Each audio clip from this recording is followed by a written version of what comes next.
Assalamualaikum.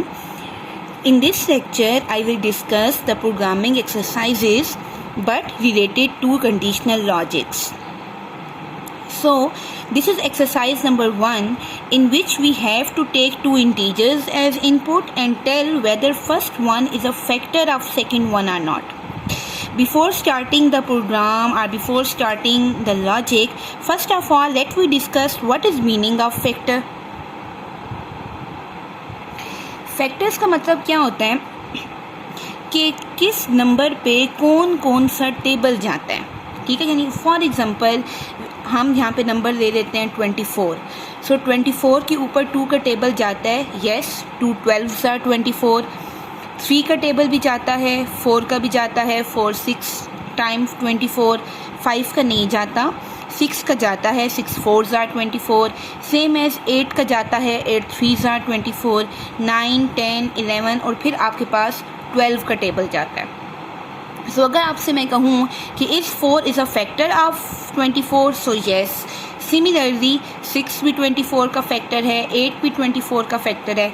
अब मैं यहाँ पे एक और नंबर ले लेती हूँ 15। 15 के फैक्टर्स बताएं। 2 का टेबल 15 पे नहीं जाता, 3 का जाता है, 4 का नहीं जाता, फिर 5 का जाता है और फिर 15 का इटसेल्फ जाता है। ये 3 नंबर जाते हैं आपके पास। सो अब आपका प्रोग्राम बिल्कुल ऐसे ही है कि यूज़र आपके पास एक नंबर देगा। लेट्स सपोज मैं ए में वो नंबर ले लेती हूँ, जैसे कि 24। मैंने ए में क्या ले लिया 24 जो कि नंबर है, और बी में क्या ले लिया वो नंबर जिसको मुझे चेक करना है। लेट्स सपोज मैंने बी में 4 ले लिया। अब मुझे ये चेक करना है कि क्या बी ए का फैक्टर है या नहीं। तो अगर आप इसको गौर से देखें तो जो नंबर जिस नंबर का फैक्टर होता है हम अपनी आसान लफ्ज़ों में कहते हैं कि उसका टेबल उस पे जाता है। लेट्स सपोज 24 है तो 6 4s are 24, तो what is remainder or modulus 0। Similarly अगर 24 ही है और 8 का टेबल जा रहा है तो उसके मॉड में भी क्या बचता है 0, ठीक है। ये एक मतलब बचपन में हम ये लॉजिक पढ़ते थे। सो हम ये कह सकते हैं कि हर वो नंबर अगर एक नंबर अगर दूसरे नंबर का फैक्टर होता है तो उसको कंप्लीट डिवाइड करने पे उसके मॉड में 0 बचता है। उसके मॉड में क्या बचता है 0। मीन अगर मुझे 24 का पता चलाना है कि वो उसका 4 फैक्टर है या नहीं, तो मुझे 24 को 4 पे डिवाइड करना होगा, और डिवाइड नहीं उसका मॉड लेना होगा, क्योंकि हमने ये पढ़ा हुआ है कि सी लैंग्वेज में ये वाली वैल्यू डिवाइड में काउंट होती है और ये वाली वैल्यू मॉड में काउंट होती है। सो 24/4, तो इसका मतलब है कि 24 का 4 पे मॉड लें, और अगर उसके मॉड में 0 बचता है तो डेफिनेटली वो उसका फैक्टर है। सो अब हम इसको प्रोग्राम की फॉर्म में चेंज करते हैं। First of all, we have to write header file studio.h. It is our common practice. Then main function, और हमने यहाँ पे 2 वेरिएबल्स ले ली हैं a और b. So मैं यहाँ पे यूज़र को कहूँगी कि मुझे पहला नंबर इंटर करके दें। So I will say enter first number.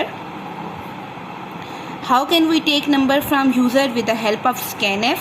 मैं scanf और printf का लिंक डिस्क्रिप्शन में दे भी दूँगी। मैंने ऑलरेडी ये दोनों फंक्शंस एक्सप्लेन कर दी हैं कि इनको कैसे इस्तेमाल करते हैं।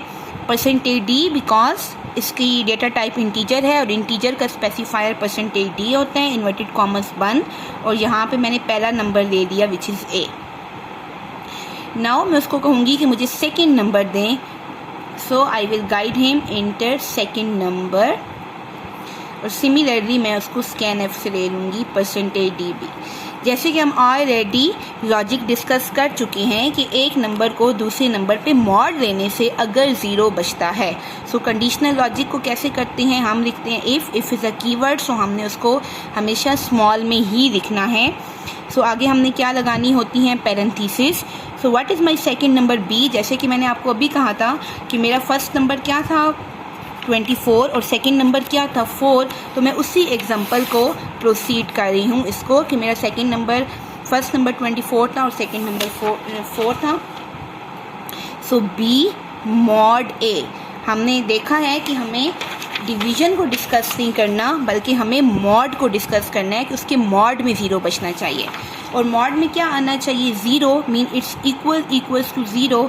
और हमें ये भी पता है कि हम डबल इक्वल्स का साइन लगाएंगे, क्योंकि सी लैंग्वेज के अंदर सिंगल इक्वल असाइनमेंट ऑपरेटर और डबल इक्वल इक्वलिटी का साइन होता है। सो मैंने पैरेंथेसिस कर दी बंद, इसके आगे सेमी कॉलन नहीं लगता क्योंकि ये स्टेटमेंट नहीं है बल्कि स्ट्रक्चर है। नेक्स्ट, अब अगर तो ऐसा है सो प्रिंट एफ, क्या प्रिंट एफ कर दें कि जो पहला नंबर है वो दूसरे नंबर का फैक्टर है। सो पहला नंबर क्या था? ए। सो मैं कर दूंगी percentage D is a factor of percentage D. अब हमें पता है कि परसेंटेज डी हमारे पास क्या है? फॉर्मेट स्पेसिफायर, जिसको कॉमे के बाद कोई ना कोई वेरिएबल मिलना चाहिए। सो मेरा पहला वेरिएबल है ए और दूसरा वेरिएबल है बी, मीन इस परसेंटेज डी को ये मिलेगा और इस परसेंटेज डी को ये मिलेगा। नेक्स्ट, प्रिंट एफ, सॉरी अगर ऐसा नहीं है, मीन अगर तो कंडीशन ट्रू है तो ये ब्लॉक चलेगा, लेकिन अगर वो फैक्टर नहीं है तो कंडीशन गलत है, तो हम हमेशा एल्स ब्लॉक लगाते हैं। और एल्स ब्लॉक में हम दोबारा कंडीशन नहीं लिखते, एक ही कंडीशन की बेसिस पे दो फैसले होते हैं। सो अगर ये कंडीशन ट्रू है तो वो फैक्टर है, और अगर वो कंडीशन ट्रू नहीं है तो डेफिनेटली वो फैक्टर नहीं है। So print F percentage D is not a factor of percentage d which is a comma b। सो अब हम यहाँ पे ड्राई रन के तौर पे इसको करके देखते हैं। सबसे पहले यूज़र को क्या नज़र आएगा? Inter first number. सो मैं यहाँ पे जो फर्स्ट नंबर है उसको इंटर कर देती हूँ 3, लेट्स सपोज, ओके। और अब अगेन यूज़र को क्या नज़र आएगा? इंटर सेकंड नंबर, और मैं यहाँ पे सेकंड नंबर इंटर कर देती हूँ 15। मीन मेरे ए में क्या पड़ा है? 3 और बी में क्या पड़ा है? 15। What is my logic? B mod A. What is B? 15। Mean 15 को अंदर रखें और 3 को बाहर रखें।